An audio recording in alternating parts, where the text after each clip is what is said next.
And Hello.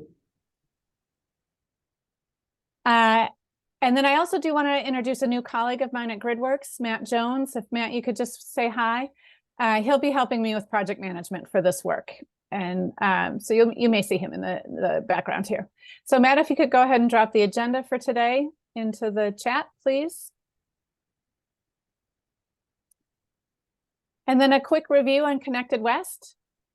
This is an effort to examine the transmission needs to support a low carbon, high electrification future out to 2045. The study is looking to identify the next generation of transmission needs beyond the 15 planned and anticipated projects that have already been announced or are in various stages of development. When we last met in December, Energy Strategies shared preliminary results from the reference case out to 2045. And some of those initial results, we saw significant amounts of load growth, in some cases twice the amount of current load, a significant amount of curtailment on the system, upwards of 28%, and pretty severe congestion costs. Even with the $27 billion of planned and anticipated transmission projects, upwards of over $10 billion per year of congestion costs were forecasted. So I'm going to hand the floor over to Keegan and team at Energy Strategies today to talk through some of the challenges they've encountered and some of the proposed solutions. And then after they run through their presentation, we'll circle back to the committee for your questions and ideas for us. Keegan? Yeah, thanks, Kathy. Hi, everybody. Thanks for joining. We'll just go ahead and jump in. It's going to be mainly myself, John, and we might ask Kavita for a little help today as well, depending on how things go. But what we're going to take 45 minutes or so. This is a more of an update presentation versus the last one, which was kind of an interim deliverable with the results of our 2045 Connected West reference case. So this will feel a little different than the last one. We were spitting out a bunch of study results at you. And that's by design, based off some stuff that we've learned. I'll put it that way. So let's go to the next slide. This is just a way to think about how we've segmented the presentation. So first, I'm going to talk a little bit about just some details in our methodologies that have evolved organically. I think a lot of you will find this interesting, about kind of how we're identifying transmission solutions, how much capacity is needed and where. And then we're going to talk about, as a result of that, some of the challenges we've encountered as a result of our transmission expansion analysis, particularly with the portfolio. And finally, our next step is to kind of propose and I guess outline what we plan to do about the portfolio going forward, and some changes that we are planning to make that'll help to produce maybe more realistic or balanced transmission expansion outcomes. So and I'll just kind of sprinkle in some stuff we've learned along the way. So go to the next slide here. So these slides are just reminder slides. So unless people on the call are not recalling what we're trying to do here, just a couple of really high level things to remember is that this is a Connected West scenario, which means basically the Nature Conservancy's Power of Place West study was the source for the resource capacity plan, which is an aggressive decarbonization and electrification future for the grid that we're modeling in the year 2045 for the purposes of assessing pretty high fidelity transmission needs. So the other important thing to remember about the study is we assume a lot of transmission is built, nearly $30 billion worth of bulk transmission upgrades over the next 10 years are placed into service. So we're looking at what's the next tranche of transmission investments that are needed beyond that. Go to the next slide. This is just a little background on why we use the Power of Place West as an input for your reference. Go to the next one.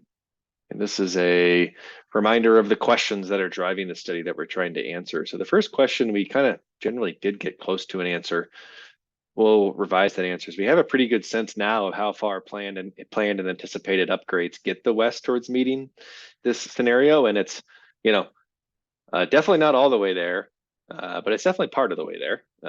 So we'll be able to provide some numbers around that. There's a lot of different metrics we plan to use.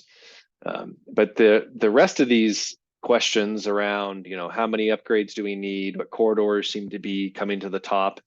How do new corridors fare versus reconductorings, and what bundles of these make sense? That's all going to arise out of our transmission expansion analysis. So that's all pending in the next slide.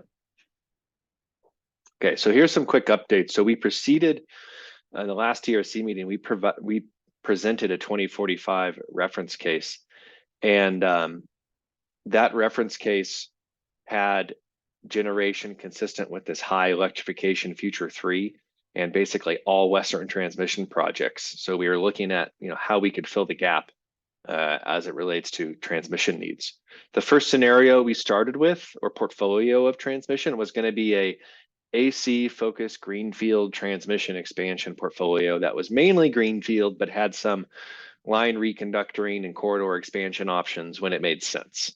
So we developed a zonal kind of state by state power flow deliverability analysis that was informed by the production cost model study to help us identify those solutions. I'll talk about that momentarily.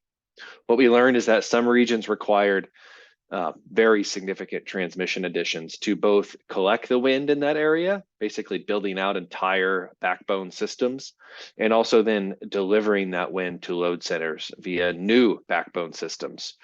So that was the biggest challenge, primarily in northern Montana and eastern Colorado.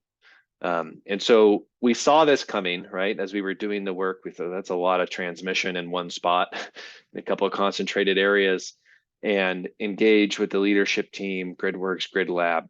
And we decided to do some resiting of the wind resources in Montana to other regions that had maybe less wind than we would expect, to help to better integrate and balance the kind of optimization between resource capital investment plus transmission capital investment, right? And so that's what we're going to present to you today, is our plan to do that. And of course, Kathy's going to ask for ways to give us feedback on that plan. But it was really important to us that the study come out as being viewed as reasonable and credible.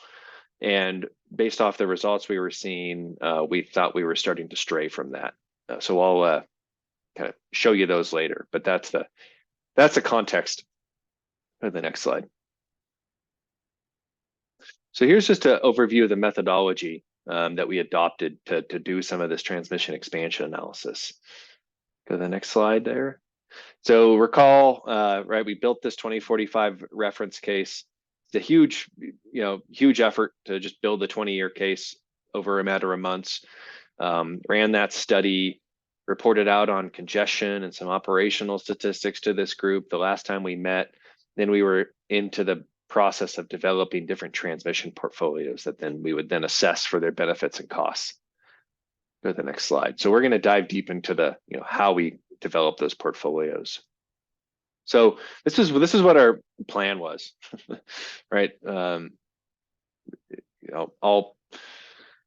plans seem to evolve with these types of studies. So we had a pretty clear plan. So first thing we were going to do is perform a copper sheet study to determine the maximum penetration of clean energy and carbon reduction that we could achieve. So basically what a copper sheet means is that there's no transmission constraints. So we did that right after the last time we met. And we defined this term addressable curtailment, which I'll talk about in a minute. But what we found that curtailment, around 25% in the reference case dropped to about 8% in our copper sheet case. So what that tells us is that there's a big chunk of the curtailment out there that was due to transmission constraints, but a big chunk of it, 8% or so, is just simply the system cannot integrate and handle and shift with energy storage that amount of resources. And so this helps add context as to what we can actually address with transmission solutions. We also noted that the copper sheet study did result in more than a 95% CO2 reduction by 2045. So that did confirm that we're working with a portfolio that, achieves our kind of carbon emission targets that we're trying to emulate from the Power of Place study. So then our plan was to develop 3 thematic transmission portfolios. We're going to do most of the analysis on the greenfield portfolio first, which is some reconductoring, but mostly new build AC lines, and then iterate off that portfolio to develop a greenfield HVDC portfolio. which again is mostly HVDC, but still will require some underlying AC lines. And then a advanced transmission technology portfolio, which is going to lean heavily on advanced conductors, power flow controllers, some other devices, but primarily advanced conductors. And you'll see why, based off of the types of violations we saw on the grid. To help us do that, Energy Strategies has been developing a playbook of sorts of how to actually model some of these technologies. They're commonly discussed and referenced and requested, but there's not a kind of a go-to modeling playbook. So we've been working on that in parallel to the other efforts. Finally, a little note here is we assumed that congestion on transformers, which was a major issue, basically all the transformer upgrades we needed would come to pass, right? That was the easy way, and we kept track of those. So what we did is we leveraged results from the PCM and a power flow modeling to inform kind of how this transmission build out would look.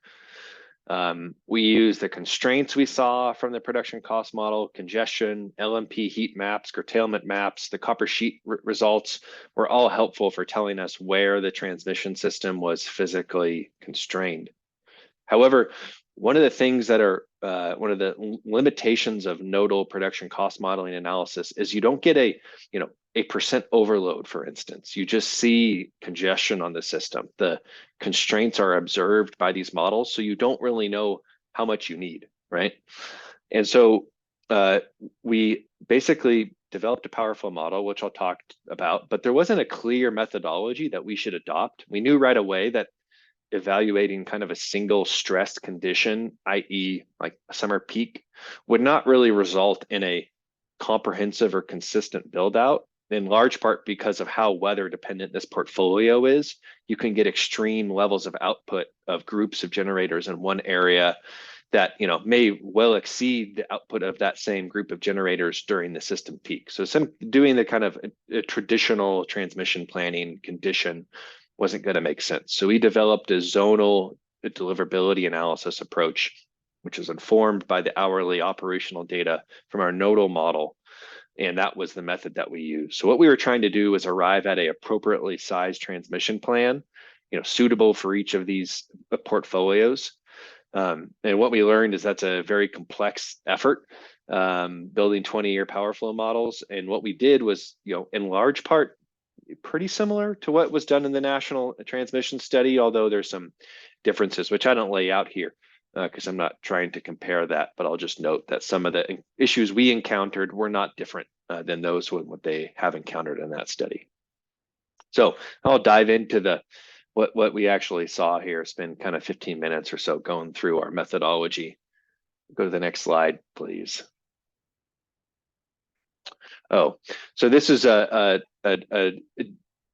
geographic depiction of this definition of addressable curtailment. So what you can do is basically take the curtailment we observed in our transmission constrained future and the curtailment we observed in our copper sheet future. And the difference between those levels of curtailment is theoretically the amount of curtailment that we can actually fix with transmission, right? So what we saw is that the areas where we really wanted to fix was within California, but the big chunks, the kind of red and orange bubbles that were large were in the Colorado and Montana, some through Idaho, definitely some in southern Utah and some in eastern New Mexico. So those are the areas that we targeted where the logic was that, well, if we build transmission, this is curtailment that we can actually avoid because of that transmission versus, there's some solar generators in California that provide an energy benefit, but simply adding more transmission isn't going to fix their curtailment problem. It's more of a grid integration study.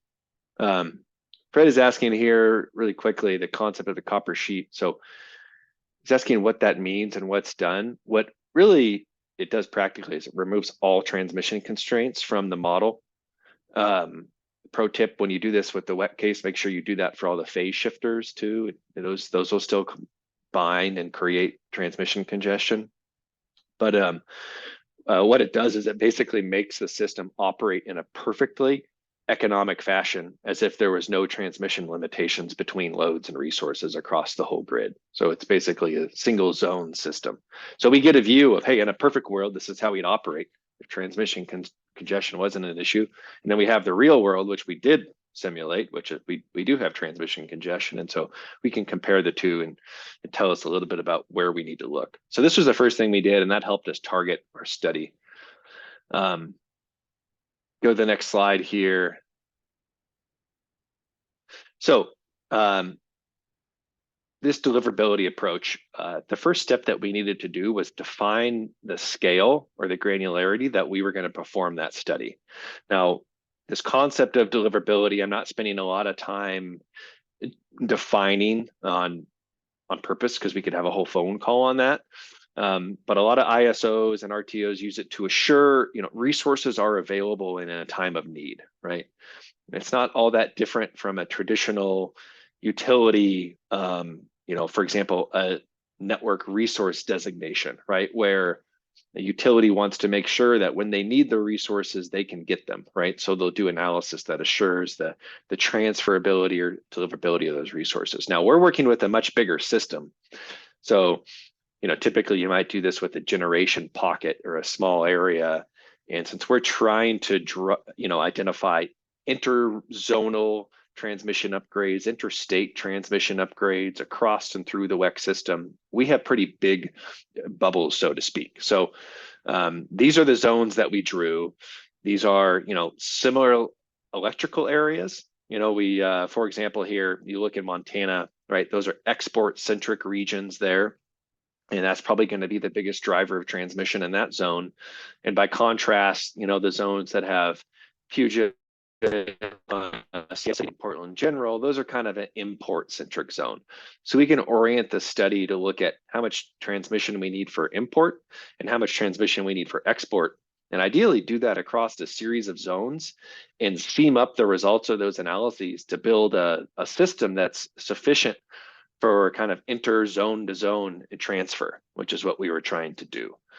One difficulty here I'll just add was pass-through zones like Idaho that didn't have a particularly significant amount of resource build out within the zone, but are critical to delivering resources across one or more zones.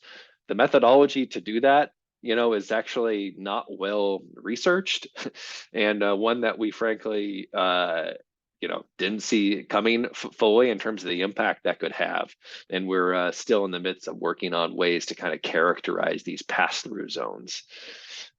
So anyway, the idea of this methodology is to have a way that we can consistently, iteratively kind of step through these zones and get a sense of the capacity and the specific lines that we need to add into, out of, and through these regions. And then in terms of how we meet that capacity, well, we've got all the different transmission technologies and portfolios that I mentioned earlier. We can meet that through using different technologies, but as a baseline, we need to understand how much it is and where it needs to go. So this is the first step, was to define the zones. Thanks, John. Just answering some questions as I go, and appreciate that. Go to the next slide here. All right, step 2. Define system conditions and study criteria. So we have our zone. So what condition are we trying to study? So we built this 20-year power flow model. We built kind of a pretty vanilla reference case model. I'll say that was a huge technical lift. And our team put in an incredible effort to get that done. So we've got a WEC-wide 20-year power flow model. And then we built these zonal, we were calling them sub cases internally.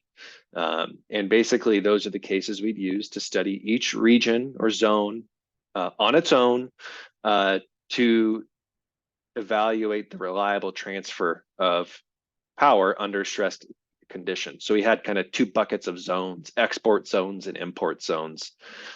Pretty obvious. Regions with large amounts of generation that are trying to push that generation out, that's an export zone. Import zone is an area that's got a lot of load and is trying to flow power in.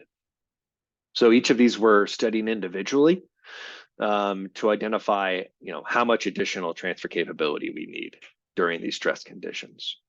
So our approach and dispatch methodology for our generators, if you're familiar with ISO RTO methods, it's kind of mirrors an off-peak deliverability analysis.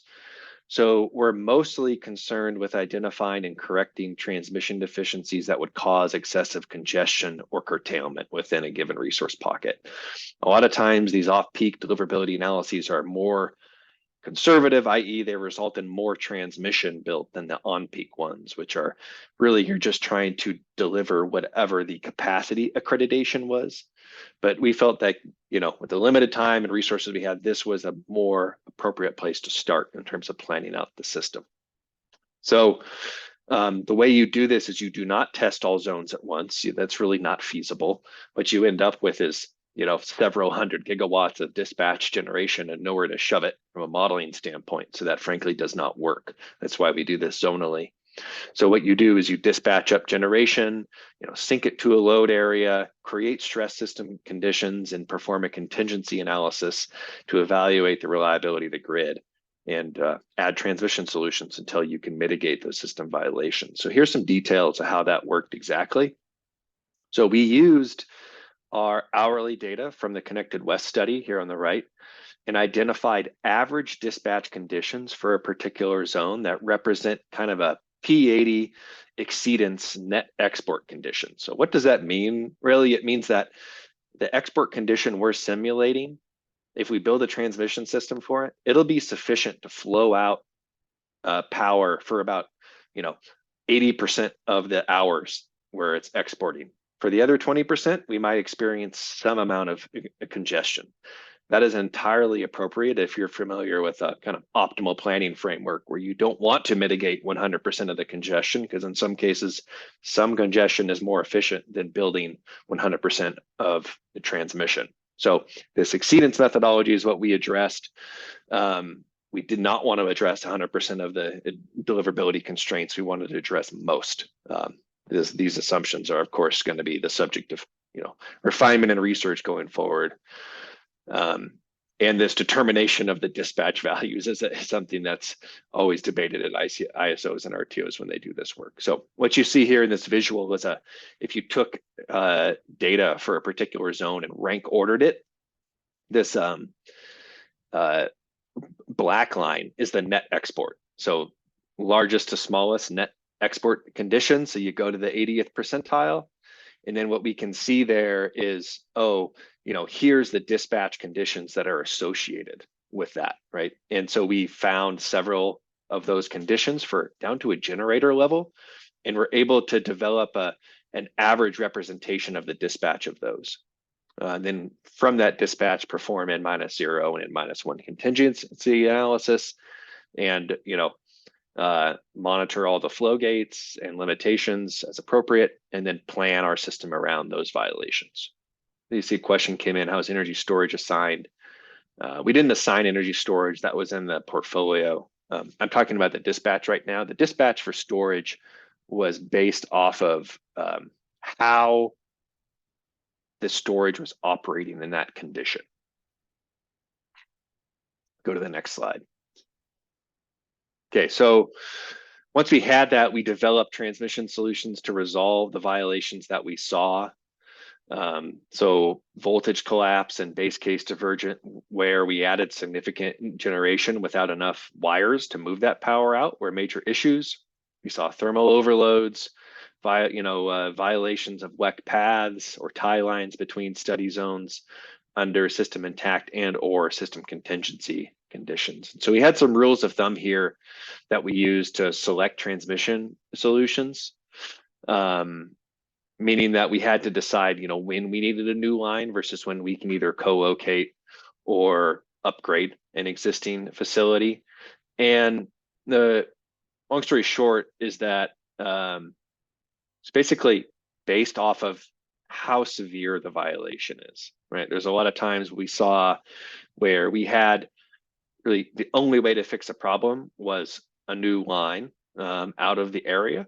And that's simply because of how severe the violations were. Reconductoring an existing line was going to be necessary in some cases. Let's see. Yep, the rest of these are just details there. So, and then our partner in this work was Montara Mountain Energy.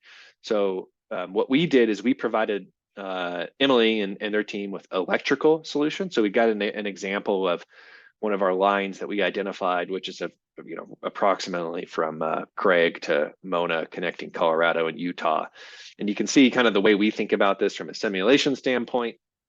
It was an electrical solution, and then you can see our routed solution. So we have a reconductor, that's an existing right of way, and then we have a new line, which is ground routed in a greenfield corridor.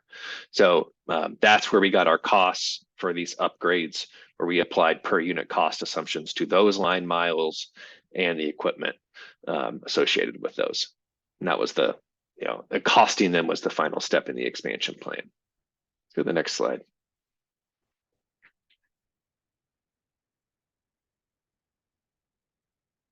If there is, okay. So here's what the portfolio ended up looking like. So we have the AC Greenfield portfolio that is I would say 80 to 90% complete. We think we would identify some additional upgrades if we weren't planning to revise the portfolio a little bit. But what we did is we took this portfolio and implemented it in the production cost model, basically back where we started. Updated the WEC path ratings to reflect these new solutions, and then we refine the portfolio based off of what we saw there.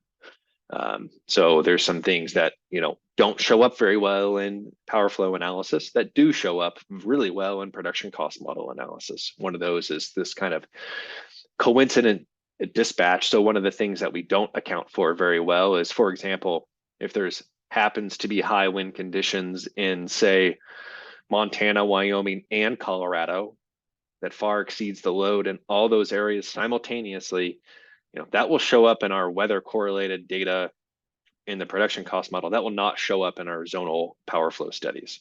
And so that's the type of thing that we see and iterate on in the production cost model. Go to the next slide. So I'm going to go through the challenges, I think, and then maybe take some questions before John goes over what we're going to do. I might do that, Kathy. So we ran into some challenges. So go to the next slide here. So first of all, we had an awful time getting the power flow case to export. I know that's a little bit of a technical detail, but that we worked on this a long time ago and with the vendor, and some issues have developed with the software where there's some issues with getting all the transformers to export properly, effectively, which caused us to do a ton of manual work building out this power flow model. So that took a lot of time, and eventually we got there though, and we've since resolved some of those issues with the software vendor. So this should be a little easier in the future.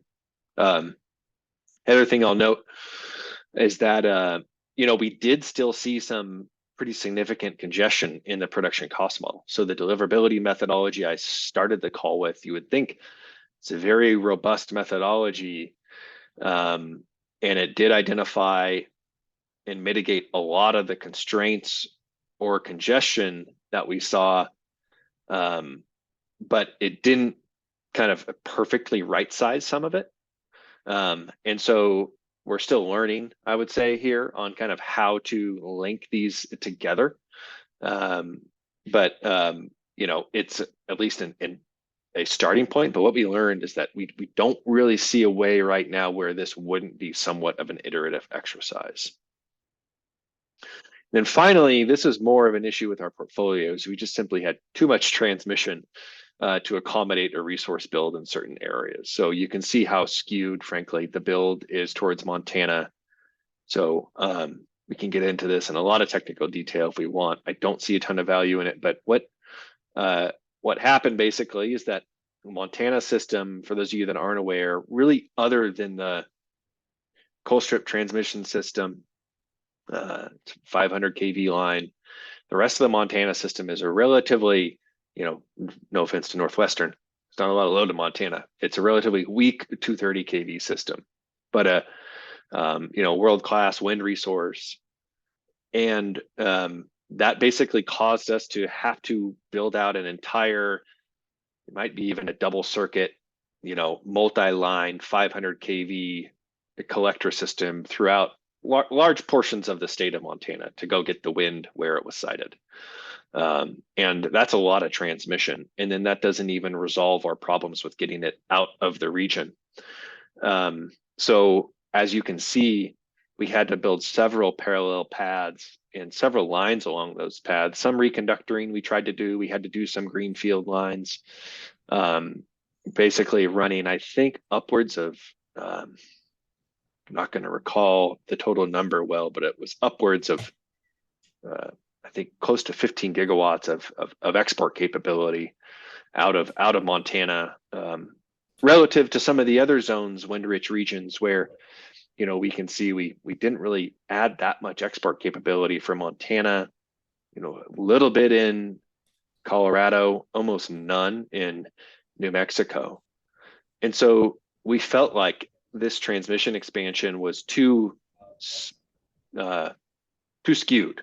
So this led us, you know, we kind of learned a lot in this exercise about the interface between nodal transmission planning, meaning detailed transmission planning, and capacity expansion models, which the Power Replace team used, which was an incredible study.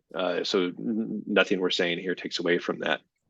But capacity expansion models in general typically struggle with representing transmission limitations. And they come a long ways and represents kind of a hub and spoke framework that limits flows between areas, and you can build dependencies between transmission and, you know, constraints to say, hey, only build these resources if you invest this much in transmission. But at the end of the day, in terms of actually representing power flows through power flow distribution factors or power transfer distribution factors, that's what PTDF means here in my last bullet, they don't really capture those. So what that means is they're not capturing the impedances of the system that cause power to flow a certain way. And turns out that's pretty important, right? So you have to have an understanding of where power is going to flow relative to a different area, assuming it all flows uniformly or subject only to economics.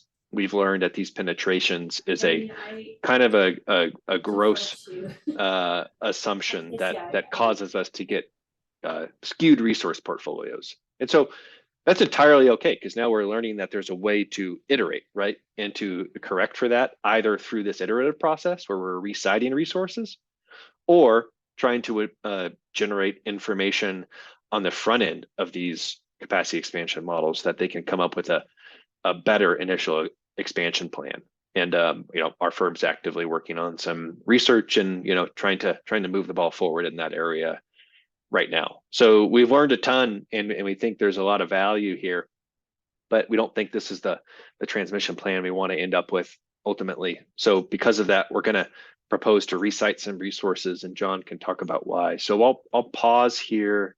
I think that's my last slide. Can you go to the next slide? Make sure that, oh, this just shows the cost.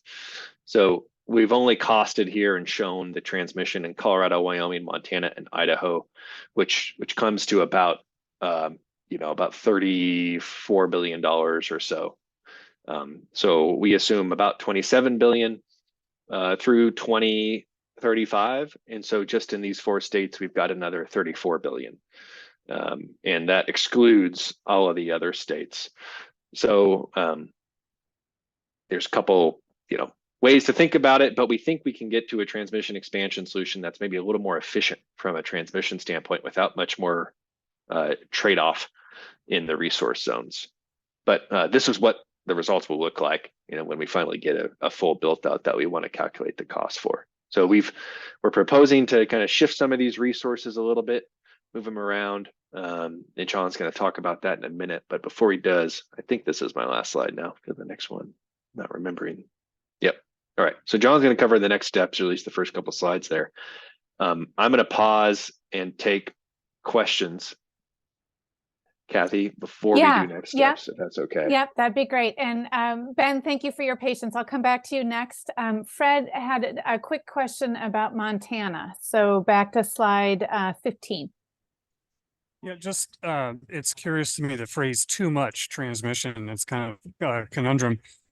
Is it really just related to cost, or is there any kind of physical constraints here? It's physical. I noticed Okay. You don't want But to I route see- transmission where we're having to put it. We're questioning the development feasibility of some of these lines. You can see some of these are going through. It looks like you have something that kind of looks like Garrison to Ash, and you have something that looks kind of like Misty, but and presumably those are corridors you could double loop or maybe go to DC to expand the capacity. But I think my takeaway from this is there is an enormous amount of wind in Montana, but it's really difficult to get it out of the state.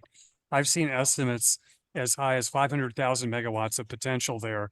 If you populated the entire state where it's windy, and of course, as the further the higher hub heights you get, the much more wind you get.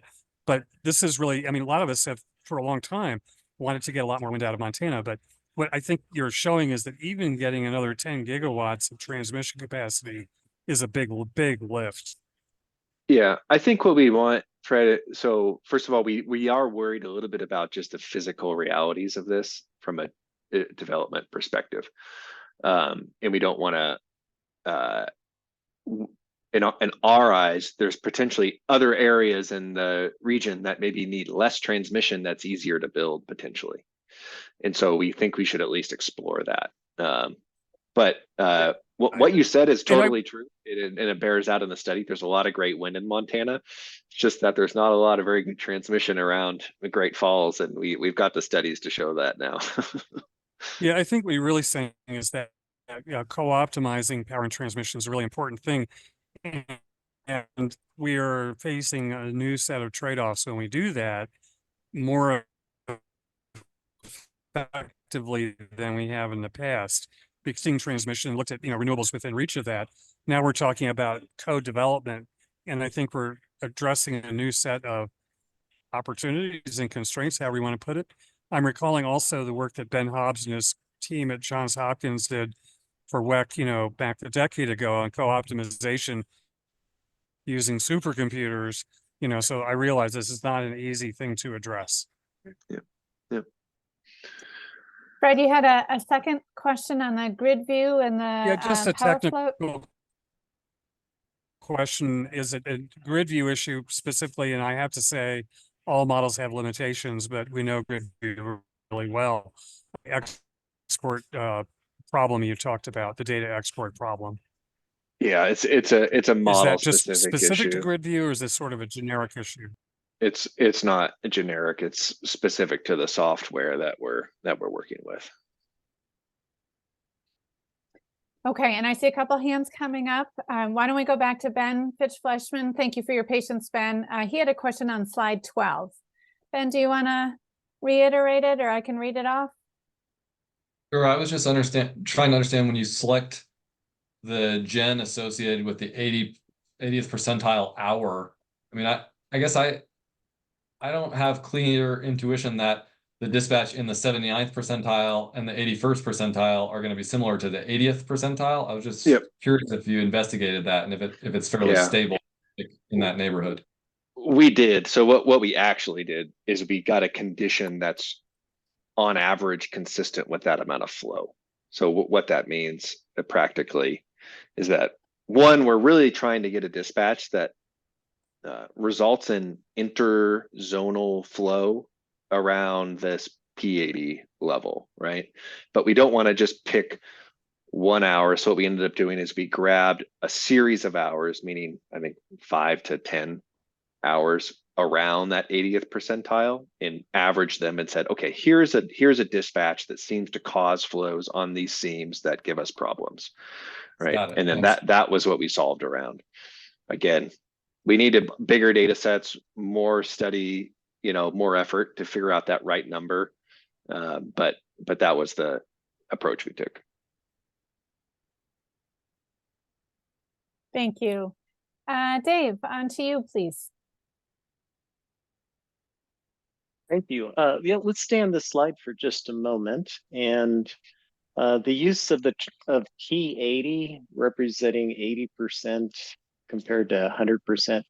It's a little confusing to see that up against like a P50 and a P10 in resource adequacy, where So is this like a inverse of resource adequacy looking thing? I don't know. I didn't think about it that way. Yeah, because P10 and resource adequacy is a peak generation or load, sorry, peak load value or generation value that you'd need to meet for that load that would occur 1 in 10 years. And whereas a P50 is an expected load and generation of 1 in 2 years. So Yeah, just want to and make this sure is- that we use this a is eight- similar language. This is 8 and 10, right? So we want the dispatch that occurs, 80% of the time, right? So it's not, Right, yeah. right. So I don't know that it's actually known as P80 in that particular Okay. case. I'm not sure. Just so that we keep the terminology the same as what's being tossed around in other venues. Then I was just going to go back to your comment on Montana. Yeah, And- and Dave, just to point, so for people familiar with the CAISO process, this will probably make sense. So Okay. we Yeah. did try to mirror some terminology. So Yeah. It's a bummer that we don't have that language already well nailed down as an industry, but using. Okay, but let's go to Montana just real quick with Misty. Part of why Northwestern bagged Misty was they just received very strong opposition in Montana for exporting resources. They were much more interested in transmission being built to support themselves, and maybe that's a leftover from the whole Colstrip days. But yeah, I think your assessment of the practicality of building all that transmission in Montana may be difficult and anywhere. So I like the approach of tempering transmission builds to try to achieve something that might be more realistic just based on the NIMBY situation that exists everywhere. and one of the key challenges I didn't get on from a technical standpoint too much was that when we're adding such large pieces of infrastructure to move power out, you actually, in some cases, double the amount of investment you have to create because you create another limiting contingency, right? That's how severe some of these violations are, which is why you see so many parallel circuits on this. It's just so much power being moved. And so that's not often an appreciated component of planning because we don't really see that much in our typical planning, that you create a new most limiting contingency, but that's exactly what we're doing by adding some of these lines. That's what the other question I was just going to verify is that your routing is displaying 2 lines that need to get built as opposed to 2 different options. Thank you. Yep. Okay, and we've got a lot coming in through the chat. I encourage folks to put your hands up, and we're not that big a group, so it's very easy to do the verbal exchange here, but I'm going to go back to Vijay, who's been patient. Thank you. He says, so there's a good chance of congestion being overestimated in the production cost modeling framework, but optimized transmission access adjacent to zones. Keegan, I didn't understand what you said, that the PCM component was over modeling, not over modeling, but over estimating potential congestion, but then it right-sized transmission adjacent to the import-export zones. I could use some education on what you meant by that, please. I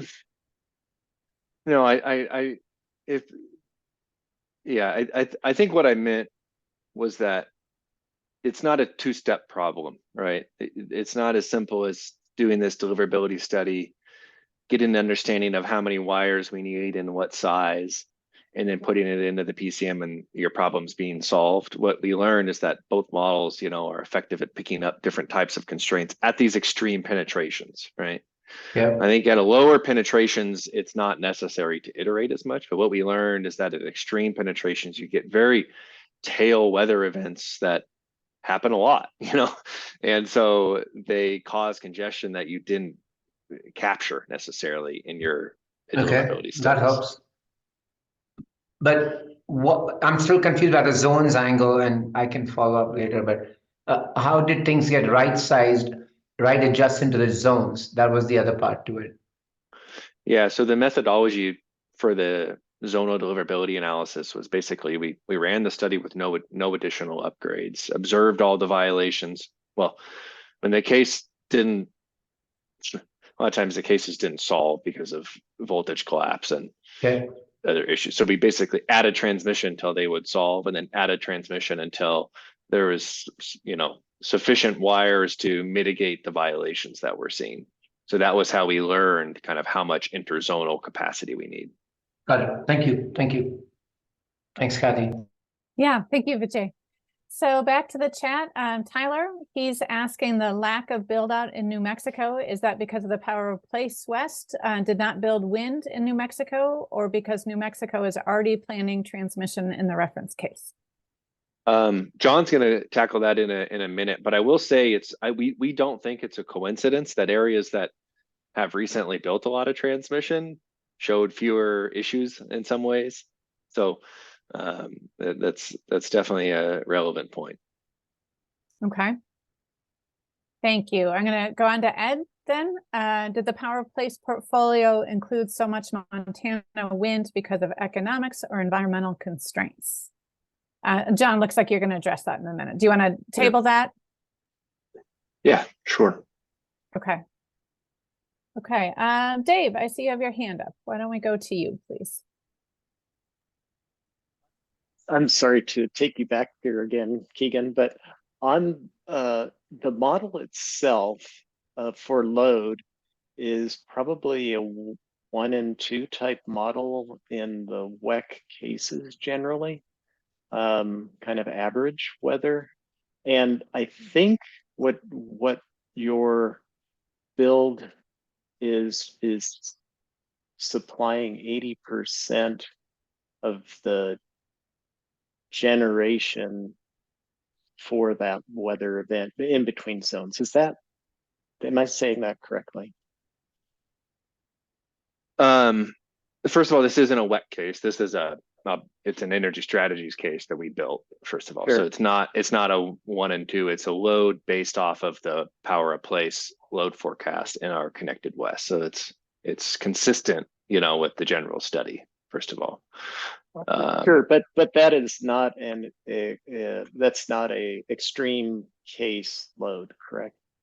It would be more of an average no, load. we're not Right, trying okay. to emulate. Yeah, Yeah. that's right. Okay. So Yeah, we got an average load in the system, and we're trying to move the generation. And you're just looking not to cover 100%, but 80% for that particular condition. So I just want to clarify, we're not in the realm of other discussions going on in the West with regard to resource adequacy and those sorts of jills. Yeah, with- I'm not even sure I'm with the following with what you're saying, with what we're trying to cover. It's a deliverability analysis, so it really Yes. it's the rest of the load. It's almost irrelevant, right? We're just testing the transferability of either resources into a load zone, right? That would be an import study, or resources out of a resource rich region. The rest of the system be what it may, I guess. Yeah, and then in the end, though, all load is covered, all load is met, or is What do you there mean by some load? covered? All not load sure. is supplied. There's no. Sure, yeah, the case is load left balanced. Yes, It's thank you. a power flow model, so it's balanced. Yeah. Great, thanks. That was my last. Yep. We're dealing with, again, you're dealing with the constraint between regions and not trying to cover 100% of that, correct? Or is it Yeah, more again, the generation in that area that you're not solving? Well, but that's. I'm not. Yeah, go ahead. Yeah, I'm not totally sure. What we're trying to emulate is the stress condition for each zone. So for an export region, that's going to be when it's flooding power out, estimated at roughly the 80th percentile of flows. And for an import region, that's going to be when they're flooding power in at roughly, 80% of flows. Yep, I think I'm tracking. Thank you. Okay, and we had a few other questions in the chat, but I think our team has addressed those. So if we want to move on to the next section of the presentation, and for those in the chat, if they didn't get addressed as we go through this next section, we'll come back to you, make sure that we get those answered. Thanks. Yeah, and John's going to talk now about, I think, how we're going to move some things around. So go to the next All right. slide, and Yeah, I go think ahead. this first one's yours. Yep, go ahead. I only have really one slide here, and that's just to show kind of, okay, given you know some of the results that we got in Montana and challenges encountered, you know, what do we want to do about that?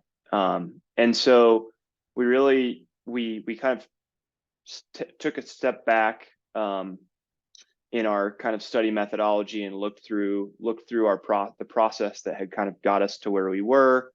You know, that's was part of that was choosing a kind of a scenario from the Power of Place West study that informed where resources were built, you know, kind of on a state to state level. So going back to, if we think back to the last TRC meeting, you know, we presented a methodology where we basically took a WEC ADS 2032 production cost model and organized the generators into, you know, resource types that were comparable with what was in the Power of Place West study, and then calculated kind of the difference between what the ADS case had in 2032 versus what was needed on a state by state level to get us to this, you know, generation capacities by resource type that were consistent with the Power of Place West study in 2045. One of the assumptions we made along the way there was the siting criteria itself, which affects kind of the nameplate capacity of generation resources by state. And so the graph that I'm showing on the right, the top graph shows the siting criteria scenario that we assumed, which is the level 3 siting criteria, and that represents. I don't want to mischaracterize. You know, I point you to the Power of Place West study, but in general, it kind of represents the most restrictive siting criteria. You know, just it considers a whole bunch of different things, and whereas if you look at the less, you know, the level 1, which I'm just kind of calling the less restrictive siting criteria, you see that, you know, generation capacity specifically of wind changes pretty significantly between a couple of key states in the West. And so we kind of took a look at, we compared, you know, Montana from this level 3, which we have implemented till today, versus the level 1, and found that there was about 12 gigawatts less wind in Montana in the level 1 siting criteria, and that there were more wind resources in Wyoming and New Mexico. So we kind of, you know, we had a couple options at that point. You know, we could start all the way over again, citing things consistent with the, you know, level 1 criteria, which kind of would have changed things pretty significantly, probably would have given us, you know, a lot more differences in where things were located on that nodal system, and coming up with transmission solutions for those. What we kind of landed on was a middle ground where we basically take the Montana wind capacity down to its level 1, or its less restrictive scenario. It's less restrictive capacity, and we allocate those to a couple of other states that had, you know, significantly higher penetrations of wind in that level 1 scenario. So basically, we took the proportion of gain in Wyoming and New Mexico between level 3 and level 1, and we allocated the 12 gigawatts in Montana, this kind of red bar here, and we put those, you know, into Wyoming and New Mexico in proportion with how much those states gained in wind capacity in the level 1. So yeah, as I think this speaks to a couple of the questions in the chat. So, you know, what implication does this have on transmission? Obviously, you know, transmission that we assume gets built in between now and 2045 that we included in our reference case, as Keegan mentioned, that does have an impact on, you know, the power flows and the congestion that we see in the case that we that inform what we need to upgrade. So that definitely is a case, but you know, we do see that Wyoming and New Mexico are two areas that also have kind of rich wind resources and are a little bit more centralized in the Western system, so that, you know, transmission upgrades necessary to deliver that power to load centers and to the bulk transmission system may not be, you know, as environmentally or economically prohibitive. And so that's kind of the approach. We're underway right now. That's we kind of presented that to a number of you know, the stakeholders, and this is kind of the direction that we're taking right now. So we haven't kicked off a new reference case, but we're going back through that same siting methodology, just with these different state level numbers to show, to, you know, kind of reallocate some of that Montana wind. And that's going to allow us to, you know, use some of the insights that we gained from our previous transmission, you know, solution finding effort in identifying solutions for this updated reference case. So that's pretty much all I have to say. I'll take questions, or if I think I saw Emily was online, and I know she can speak to the Power of Place West siting criteria a little bit better than I. Not sure if she wants to say anything either.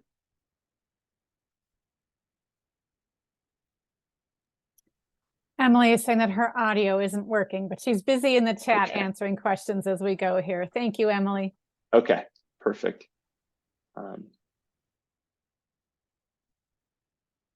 Cool. Yeah, any questions on this proposal? I mean, it's not like it's not rocket science, but we try to come up with a simple way to do it. I see a couple things with regards to offshore, and I don't know exactly what Yeah, all's been so that's- asked, but I can jump in. So that's some of the assumptions from Power Place West. Did it include any offshore wind or clean firm generation? And Emily, I think, has addressed the offshore wind. Yes, was in Power Place West. And then a question on advanced geothermal. She's going to need to check on it unless anybody else can answer that off the cuff.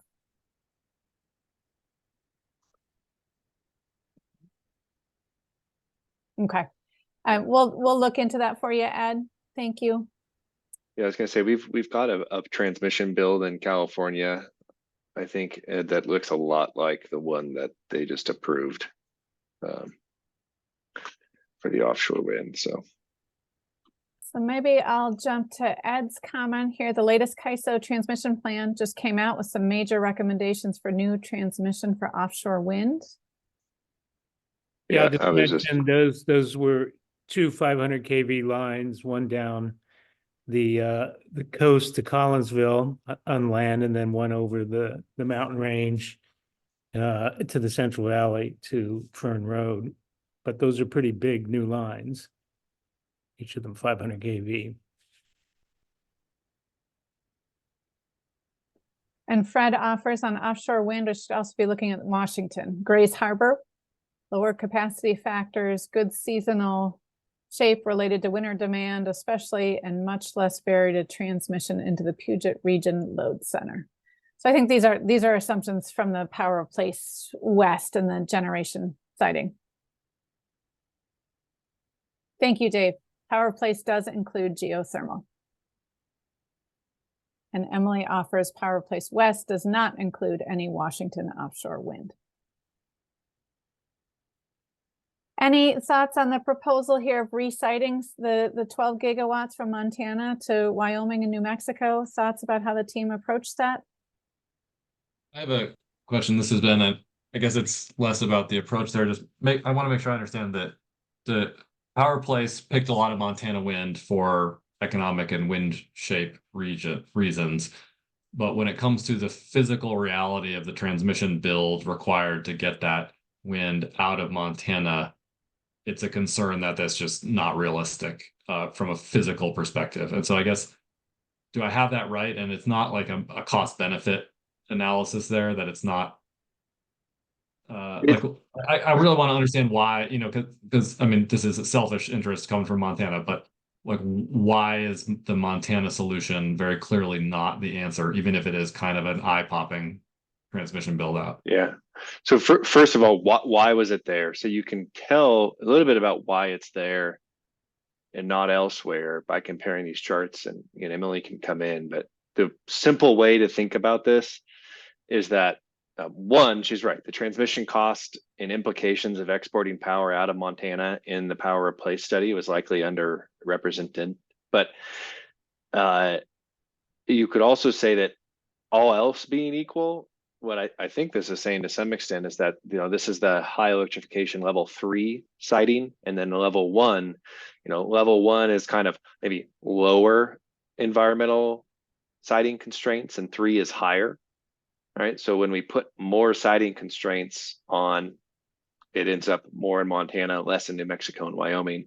We take them away. You can see in the bottom chart here, it shifts more into Wyoming and New Mexico. So that's kind of why it's there. As for why we think we need to move it as a result of this study, it goes back to that first point, is we don't think that the optimization that put it there in the first place fully accounted for the transmission ramifications that we're seeing. I mean, we're almost certain that it didn't, and that had it would have put it elsewhere. So this whole process is not unlike what the CAISO and the CPUC have developed in the California bus bar mapping process, where there is a little bit of an art to it and a little bit of an iterative process where you try to inform the models as much as you can on the front end. But when you get something out and you're like, that looks imbalanced and it looks like we're not optimizing, you can react to it. And that's kind of what we're doing here. Now, can I say definitively that there's not enough room for 3 or 4 reconductors and 4 new greenfield lines coming out of Montana? No, I don't know that for sure. But we do think relative to the rest of the build, that seems skewed from what we're seeing. Okay, thanks. Would you mind showing the cost estimate slide again, just to see the breakdown of the costs there by the states? It's slide 17. And just There a you go. quick question here. It says it looks like the units are millions. So, for example, the Montana line upgrades is 22 billion. 22 billion. Okay, thanks. Dave, thank you for your patience. Hey, so I pulled up the technical brief from the Power of Place, and I think I could share it. Would that be helpful so that we can understand the level 1, 2, 3? You cannot share while you start. If you maybe want to drop it into the chat for us. It is a document that we've covered earlier in some of the previous TRC meetings. Okay. So, well, they talk about level 1, level 2, and level 3, and citing level 1, 2, and 3. They talk about what categories are excluded, and a category level 1 only excludes legal protected areas, whereas level 2 and level 3 start to exclude like prime farmland and things as such. So I think it's fair to say that, what was comment on is that level 3 does restrict much more land. However, level 1 is the land that, that's level 1. Level 1 is particularly legally restricted. Level 2's got some sort of administrative level or designation, but there may be some ways to build through there. So I think it's good to shift from that level 3 to the level 1, and it'll land somewhere in between, right? As far as what gets built. Now, the thing I did notice on the slide on your shift was it looks like you ratioed the difference between level 3 and level 1 to cite essentially more in Wyoming versus New Mexico. If you found in your analysis that transmission costs may still be higher from that, would you then immediately do a shift and maybe push more down into New Mexico, or just leave it based on the study results that you would find based on your allocation proposed? John, do you want to take a shot at that? I don't have a good answer.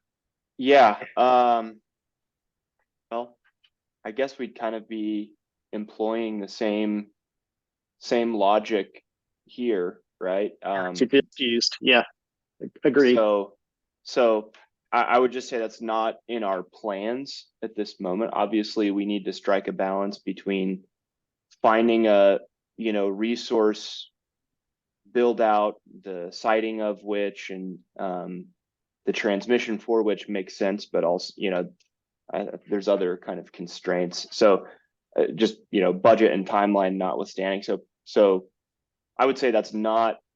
We don't plan to iterate again. We feel like the major issues we found were up in Montana, and we used that allocation. I mean, we still have not run the updated model. So if I think there are concerns, I think with or thoughts about putting more of that down in New Mexico than Wyoming, I think we're probably open to that. And we just kind of use the ratio as a means to say, here's how much wind resources increased in these states relative to the level 3 siting criteria. So that's about the best judgment call or basis that we can recite those. So that was our approach. That's obviously critiquable. I'm definitely open to that. Yeah. So John, I guess I'm looking at this slide that's up now, 17, and the transmission costs are lumped of Wyoming and Colorado, whereas the actual Wyoming costs itself are probably fairly low because there's just a short segment from Wyoming down to Colorado. And then there's quite a bit more activity in Colorado on construction. I do see in New Mexico the two different lines. Those are showing some constraint, but it's not really showing oh, sorry, that's because it's not part of the costing. Never mind. Okay. Yeah, for full clarity, not all of the lines on the map are shown in the that's why it's like quote unquote partial cost analysis. We didn't have a chance to get all of the numbers in there. Thank you. And David, just Emily, who's struggling with audio, she's confirming your depiction of the level 3 and level 1 Power Place siting criteria. So she agrees. She spent quite a bit of time on the Power Place West, and just confirming your description there. Tyler, thank you for your patience. Why don't we move to you? Great. Thanks, Kathy. And thanks, Keegan and John, for all this great modeling. One kind of just like higher level question that I'm trying to wrap my head around here is Montana, is it costing a lot to build this transmission in Montana because Montana is like has an inherently weak transmission system? Or is that it's a long distance from eastern Montana to the load centers? I'm not sure if like you guys are being able to like tease that out. I know that's a big, difficult question, but I'd love to hear your thoughts on that. And like, Yeah, and actually, the answer is definitely both. yeah, I guess the follow-up question is like, why is it going to be better or different in Wyoming, Colorado, New Mexico, given that there are also weak transmission systems that are far from load centers? Well, first of all, they're not as weak, to be clear. So the Wyoming system is actually quite robust now with multiple, parallel 500 kV systems, basically a 500 kV backbone system through it now that basically is a wind collection grid at this point. And then we are also already building 500 kV down into Colorado. So it really is better positioned, we think. And so that's why we think, but now do we know? No, we don't know for sure. We think we're going to cause, our thought is, our thesis is that we're going to cause fewer transmission problems by spreading it out amongst those states than what we seem to have, like things seem to go a little exponential in Montana. So that's what our thought is. As well as in New Mexico, one of the things that we're observing is that there's definitely some capacity needed, but the build out, we're showing some lines in Arizona, but it's not substantial across the system. Arizona, familiar with it, has a robust 500 kV system if you could get it into the Phoenix area. So, we're not positive. It's a thesis for sure. Okay, that's great, and appreciate that. And I'm really curious to see these next round of results. Thank you, Tyler. A little more going on in the chat, but John, looks like you've got it handled. Thank you for answering those. So I'll go to Fred with his hand up, please. Yeah, just a little bit more about Montana and transmission. About a decade ago now, almost, we, meaning Cameron Yurkowski, then at Renewable Northwest, and myself, proposed two studies that Northern Tier, then Northern Tier Transmission Group, now folded into Northern Grid, eventually did in two successive cycles, looking at what would happen to Montana transmission if you took out a couple of units and then 3 units at Colstrip, and then replace them with wind or other resources, gas, other options. And we didn't request a study of all 4 units coming out at that point. But I think it's pretty, the studies were pretty indicative. And by the way, Northern Tier did what I think was really the first real round trip analysis, where power flow and production costs were done in a very iterative fashion. A really breaking study, I think. Chelsea Loomis, then at Northwestern, and Sean Leland, who had been at Northwestern, was then at CPS, did a lot of the work, and it's really worth going back and looking at that. We were concerned about instability if you took Colstrip out of the picture, but it turned out that actually the Montana grid was a little stronger than we thought and didn't really require any major reinforcement in that case. But that was only adding, a couple thousand megawatts of wind, not the kind of huge build out we're talking about here. But I would just say that based on our experience from that process, that, let's not underestimate the strength of the grid we've already got in the West. We're not talking about, doubling the size of the transmission to address these issues. Even in Montana, where Colstrip is uniquely kind of way out there on a cherry stem. And, you have to look at things like grid stability pretty closely. Thank you, Fred. Ben. I think there's a chance that when you shuffle a bunch of this wind out of Montana, that you're still calling for a fair amount of new Montana wind. It may still call for a fairly expansive transmission build out in Montana. Or positive of that. And so if it does, then are you really avoiding any costs by moving that wind out? I guess that's what the next phase of the study will answer. Yeah, we don't think we're going to need as many lines out of Montana. We think we'll get basically one for one reduction in export capacity, but we still need, I don't remember what the number was, John, you know, X amount of additional gigawatts of export capability. So we'll still have more, but it'll be less than what we have now. Okay. And I'll open, oh, Dave, thank you. And going to Fred's point with regard to more of the stability side of things, this is only a power flow and production cost analysis. And you know, the stability of things that would come later in time and could prove problematic just because of the, you know, the long distances out to the points in Montana that are you know, just out in the middle of nowhere, and with limited connectivity. The other, I just had a question as well with regard to the yellow line that looks like it's going from Aeolus to Populous, so Wyoming to Idaho. And so that is showing some congestion. Is that the right way to look at this map? But it doesn't show any additional transmission around it. No, that's a new transmission line.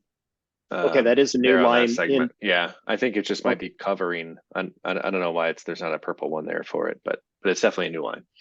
Okay, and so in all cases where we're seeing a nice colored line, those are all new lines, and like in the green, we're actually seeing two transmission lines from Colorado into the Phoenix area, correct? Yeah, basically connecting Four Corners down into Phoenix. Yeah. Yeah.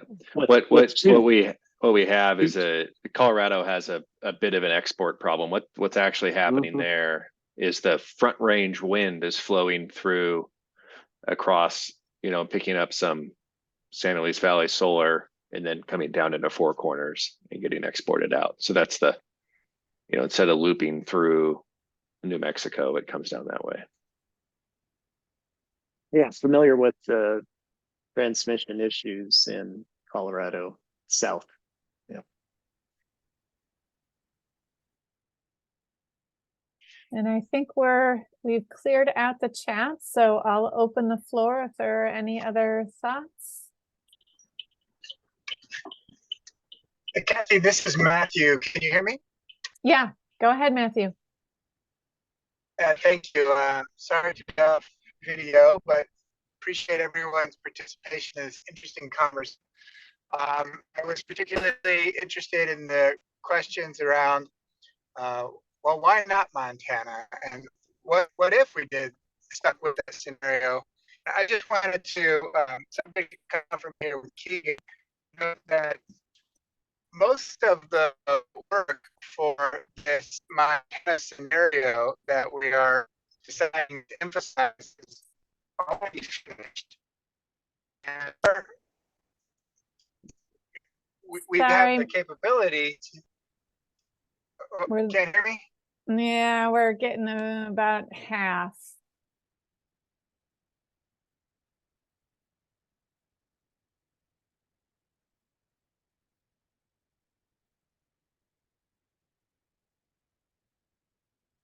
Matthew, did we lose you?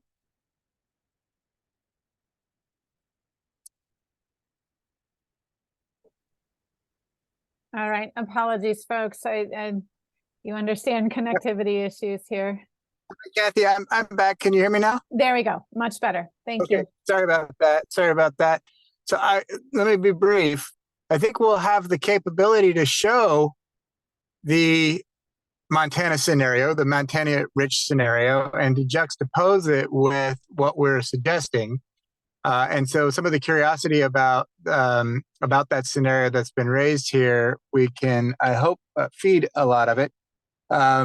But we also just made the judgment call that we didn't want to put all our Easter eggs in that one basket, that it was prudent to develop this other approach where we reallocated some of that Montana wind to some other places and see how that one looks, relatively speaking. So let me just reiterate my caveat that that's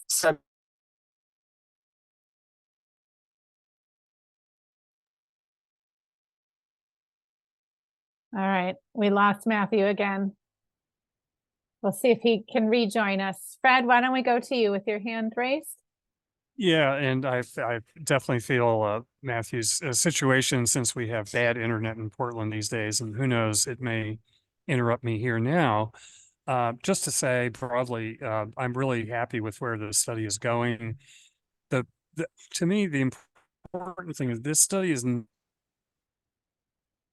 designed to give us the absolute truth, or an absolute path forward. My view of it is it's designed to test some different possibilities and look at and really I think what we're seeing is it's showing the the magnitude of the development that's needed in both the resource side and the transmission side. But it's also, I think, indicating a lot of the opportunities here, finding the right balance. And really the underlying issue for me is resource diversity and transmission diversity, building on top of what's actually a fairly strong Western grid. There are obvious areas where we know that there are probably longstanding problems, but I think this gives me more comfort in thinking, we will have issues with siting and with all the rest of it. But given the really massive amount of development necessary, I think this is just confirming, what we had all hoped, which is that there's a certain level of achievability here. It's going to take a while. It's going to take a lot of money. The delivered resource value is far larger, many multiples larger than the direct cost. It's not to say that the cost is not important, but let's keep that in, my view is let's keep that in context. And so just to give my little bit of feedback here, which is to say, I'm not at all surprised there are obstacles or difficulties in doing the analysis. We're really pushing the models farther than they were really designed to go. I mean, obviously with something like GridView, but this gives us a lot to think about and a lot to work with. Thank you, Fred. And Heidi, I'll just note in the chat here on the level of curtailment, Tyler, thank you. He's answered that for you. So make sure you pick up those numbers here before we conclude the meeting. And then I'll also note that Ed is, I think, responding to Matthew's comments about juxtaposing the Montana Rich scenario versus the reciting those 13 gigawatts. That two scenario approach makes sense. Heidi. Sorry, I had to find me on mute. Thank you. Thanks for those numbers. I will say I'm a little surprised. The drop in curtailment is not more significant from reference to the AC build, but separate of that, kind of related, but to what Fred was just saying, kind of he hit on that, just that phrase cost benefit analysis. I'm just curious, what are the different levels of cost benefit analysis that are happening for this study overall, if you can speak to that a little bit, because this trade-off of wind out of Montana to me is a bit of a cost benefit analysis. But I'm wondering what other kinds of considerations are going to go into the final product.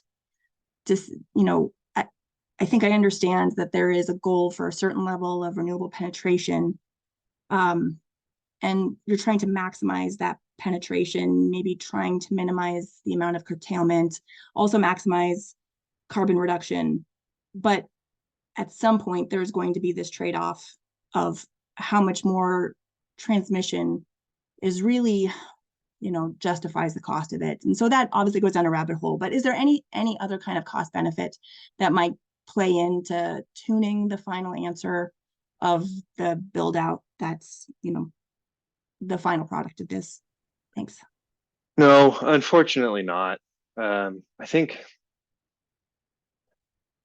one of the challenges we have is for the order of the scale of this is really difficult problem. I can't emphasize that enough. I think we're trying to integrate more than 400 gigawatts of generation. That's really hard to do. And so trying to make what we learned is that trying to, as part of this study, right? Trying to get to make project to project trade-offs is going to be really difficult. because we need so much transmission that getting information at that granularity is more than what I think we can do with the time and budget we have to do it. We would need another year. Sure. That's the reality. But what we do hope to do is learn about how the portfolios of transmission perform relative to each other, right? So we hope to learn about how an AC configuration performs relative to an HVDC one, comparable to a high capacity conductor one, all kind of built with consistent planning goals and structures in mind, and look at their costs and look at some of the type of operations we see and some of the benefits we plan to calculate. So we do hope to get some trade-offs of those, but I do think that now that we see the order of magnitude of this problem, the scale of it, it's hard for us to get to like, we need this exact line, not this one, because this one's got more benefits than this one as a part of this study. I think there's studies that need to do that, and I just don't know that we'll be able to do that here. Thanks, Keegan. Okay, and I have one more hand up, and then why don't we move on to our last slide 20 with the revised study schedule. Dave, go ahead, please. Thank you. So I had a chance to think a little bit about how to determine the amount of wind to put in Wyoming versus New Mexico. And I think there's at least to consider. One would be the capacity factor of the different wind regimes, Montana versus Wyoming versus New Mexico. And then the diversity. So you're running production cost model, you should be able to see some diversity between Montana, Wyoming, and New Mexico. So if Wyoming and Montana tend to follow each other and New Mexico's got a little bit out, it has the more generation diversity, maybe you would want to put more in New Mexico. Now, obviously that's one consideration, but then the other side of it is you're adding export capacity in Wyoming with this particular case today, based on, so that's over to Utah and then down to Colorado. There may be headroom in that particular transmission that you've added. In that particular case where you've got that headroom, more generation in Wyoming may make more sense. So those are the things to balance, I think, in considering your ratioing rather than just going straight with looking at the difference between the level 1 and level 3. Just 3 more factors to throw in on top of the one that you've used for consideration. Thank you. Thank you, Dave. All right, up on the screen now we have the revised study schedule. Keegan and team, you want to walk us through the dates?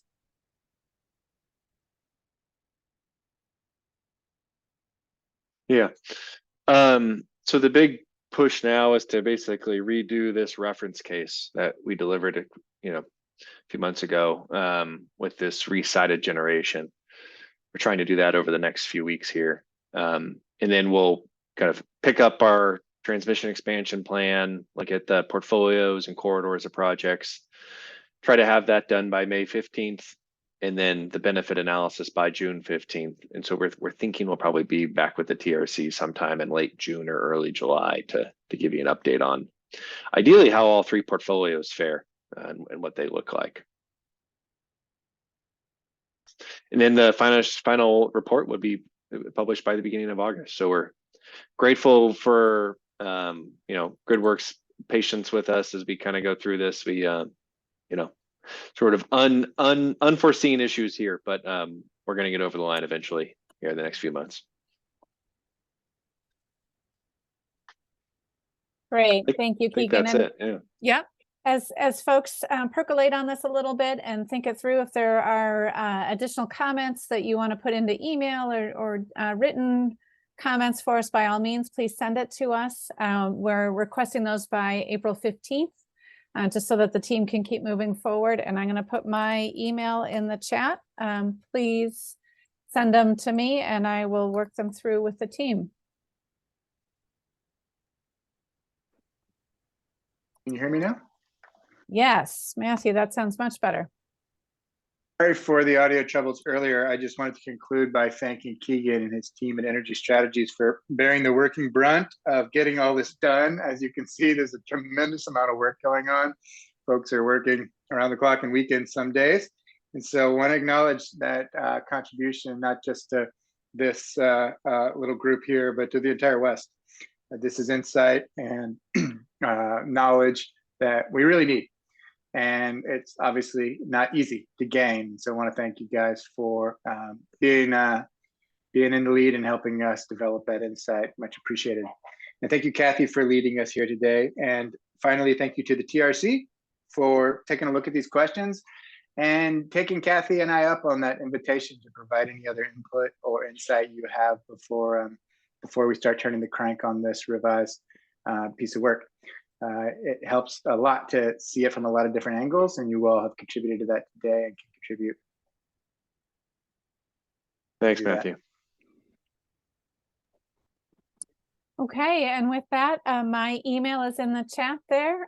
Yes, we'll see folks in Denver here for Crepsey coming shortly, and then Western Nabrook up in Vail. So stop by. I will be at both and would love to meet you all in person, and look forward to any comments that you send us on the juncture we're at for Connected West. Thank you.